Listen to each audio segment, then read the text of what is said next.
Good morning students. बेटा आज हम हिंदी ग्रामर में चैप्टर नंबर 2 स्टार्ट करेंगे। हमारे चैप्टर का नाम है वर्ण विचार। तो हम ये देखेंगे कि वर्ण क्या होते हैं। भाषा की सबसे छोटी इकाई को वर्ण कहते हैं। जैसे कि आप इंग्लिश में देखते हैं अल्फ़ाबेट होते हैं A to Z, ठीक है, उन्हीं से ही हम वर्ड बनाते हैं। ऐसे ही हिंदी में सबसे छोटे क्या होते हैं, भाषा की सबसे छोटी इकाई जिसके हम और टुकड़े नहीं कर सकते उसको वर्ण कहते हैं। तो बहुत सारे वर्ण हैं हमारे पास, ए आ ई बड़ी ई छोटा ऊ, ऐसे लेकर ज्ञानी तक। तो ये वर्णों का जो समूह होता है, मतलब कि सभी वर्णों को मिलाकर क्या बनता है, वर्णमाला। तो हमारे पास 44 वर्ण हैं। हिंदी वर्णमाला में 2 प्रकार के वर्ण होते हैं। हमारे पास 2 प्रकार के वर्ण होते हैं। एक होता है स्वर जो 11 है, दूसरा होता है व्यंजन जो कि 33 है।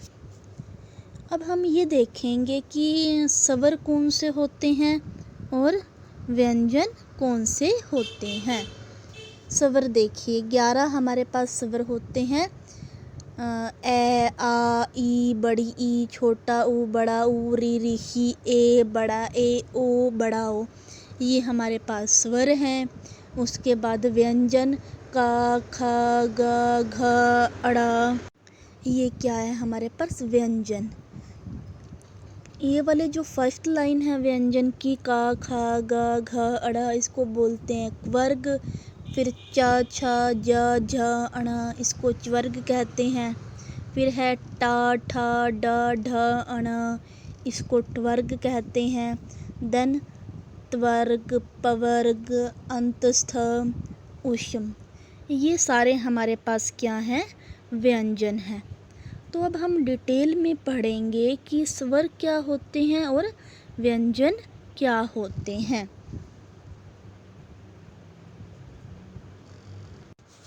देखिए स्टूडेंट्स, स्वर का उच्चारण स्वतंत्र रूप से किया जाता है। इन्हें बोलते समय मुख से हवा बिना किसी रुकावट के निकलती है। हिंदी भाषा में इनकी संख्या 11 है। जैसे जब हम स्वर बोलते हैं तो इसको बोलने के लिए हमें किसी व्यंजन की ज़रूरत नहीं पड़ती। हम बिल्कुल स्वतंत्र रूप से इसका उच्चारण कर सकते हैं। जैसे कि आ, हमें किसी और की तो ज़रूरत नहीं पड़ रही इसको बोलने में। तो ये स्वर की संख्या कितनी है, 11। ये 2 तरह से लिखे जाते हैं स्वर, या तो अपने मूल रूप में या फिर किसी व्यंजन के साथ। जैसे कि अमर, अमर में अ यूज हो रहा है तो ये अपने मूल रूप में लिखा गया है अमर। आग, इरादा, इसके अंदर स्वर यूज हो रहे हैं, अपने मूल रूप में यूज हो रहे हैं ये।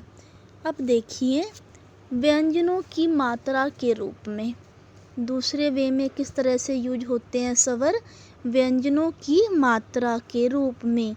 जैसे कि हमने लिखना है काका, काका हम कैसे लिखेंगे, क और उसमें आ की मात्रा। तो आ क्या है, एक स्वर है, और का क्या है, व्यंजन है। तो व्यंजनों की मात्रा के रूप में स्वर का यूज हो रहा है। क आ का। तो इसमें क और आ दोनों का यूज हो रहा है। स्वर के हमारे पास 3 भेद हैं, ह्रस्व स्वर, और दूसरा क्या है, दीर्घ स्वर, फिर है प्लुत स्वर। ह्रस्व स्वर वो स्वर होते हैं जिसको बोलने में बहुत कम समय लगता है। ये 4 हैं, अ ई उ री। और दीर्घ स्वर वो स्वर होते हैं जिसको बोलने के लिए ह्रस्व स्वरों की कंपैरिजन में दुगना समय लगता है। मतलब ह्रस्व स्वर को बोलने में कम समय लगता है, दीर्घ स्वर को बोलने में उससे ज़्यादा समय लगता है। ये 4 हैं। जैसे कि आ, जब देखो आप आ बोलेंगे और आ बोलेंगे तो आ जो है वो जो आ है वो ए से बड़ा है तो उसको बोलने में ज़्यादा टाइम लगेगा, और ई है, एक बड़ी ई है, किसको बोलने में ज़्यादा टाइम लग रहा है? बड़ी ई को। तो दीर्घ स्वर को बोलने में ह्रस्व स्वर के कंपैरिजन में ज़्यादा समय लगता है। ये 7 हैं। उसके बाद है प्लुत स्वर। जब हम इन स्वरों को बोलते हैं, इन स्वरों का उच्चारण करते हैं, तो ह्रस्व स्वरों के उच्चारण से तिगुना समय लगता है। मतलब इनको बोलने में और भी ज़्यादा समय लगता है। जैसे कि ओम, ओम है। जैसे कि हमने ओम बोला, ओम में क्या होता है, ये देखिए आप, जैसे कि ये ओम लिखा हुआ है, इसके अंदर ऐसा सिंबल यूज हो रहा है।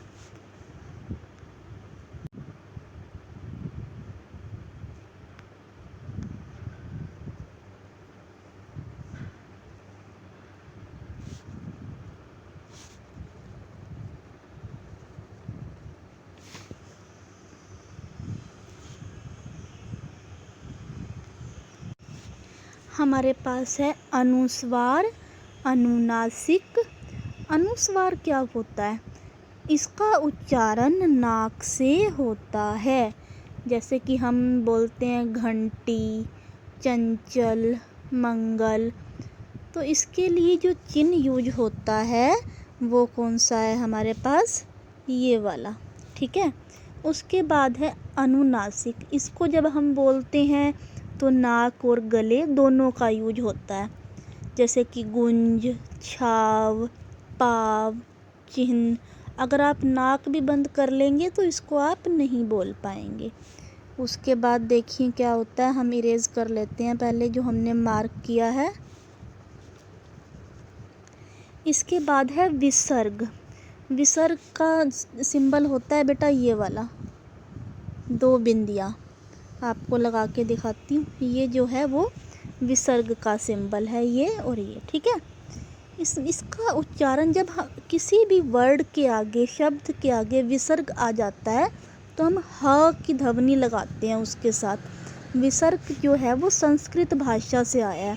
जैसे है ए तय, देखो ये वर्ड देखिए, ए तय और विसर्ग, हम इसको बोलेंगे अतः है।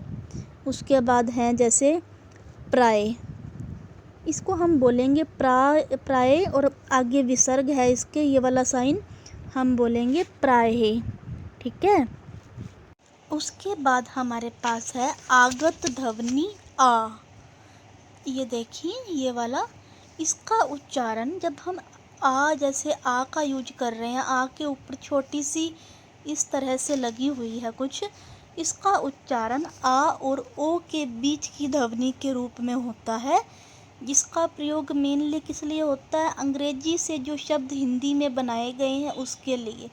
जैसे कि होल, होल, होल कोई इंग्लिश का शब्द है, HALL होल, लेकिन हम इसको हिंदी में इस तरह लिखते हैं हाल है, और ऊपर इस तरह का सिंबल लगा देते हैं तो ये बन जाता है होल।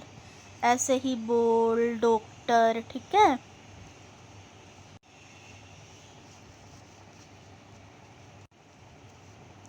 अब हम देखेंगे कि मात्राएं क्या होती हैं। देखिए स्टूडेंट्स, स्वरों के लिए निर्धारित चिन्ह मात्राएं कहलाती हैं। हम स्वरों के साथ कुछ चिन्ह, कुछ सिंबल लगा लेते हैं, उसको हम मात्राएं कहते हैं। जैसे कि अदरक, अटल। जैसे कि एक हमारे साथ पास वर्ण है क के साथ हमने आ को प्लस किया तो क्या बन गया? क। और ऐसे ही नेक्स्ट हमारे पास है आटा, आदर। तो इसके अंदर आ की मात्रा लगी हुई है, आ की मात्रा मतलब आ का डंडा। उसके बाद है हमारे पास इलाज, इधर। ऐसे ही इसके अंदर चा प्लस ई, चा के ऊपर छोटी ई की मात्रा लगा दी, ची। फिर बड़ी ई की मात्रा ज, और प्लस में बड़ी ई क्या मात्रा बन गई? जी। जैसे जीत लिखते हैं या जीरा लिखते हैं, ठीक है, इस तरह के वर्ड्स के लिए। उसके बाद हमारे पास क्या है, ये देखिए ऊ, द के साथ हमने ऊ की मात्रा लगा दी तो क्या बन गया? दू। दुम दुकान। ऐसे ही प के साथ बड़े ओ की मात्रा लगा दी, न के साथ री की मात्रा, इसमें री की मात्रा लगी हुई है। ब के साथ ए की मात्रा बे, म के साथ बड़े ए की मात्रा म, र के साथ ओ की मात्रा है हमारे पास, क्या बन गया रो। इसी तरह से क्या है, मात्राएं जो हैं वो क्या होती है, स्वरों के साथ जो चिन्ह लगाए जाते हैं, सिंबल लगाए जाते हैं, उसको हम मात्राएं कहते हैं। तो स्टूडेंट्स, इसके आगे का चैप्टर हम नेक्स्ट क्लास में रीड करेंगे। अभी के लिए आपको इतना ही रीड करना है। Thank you and have a nice day.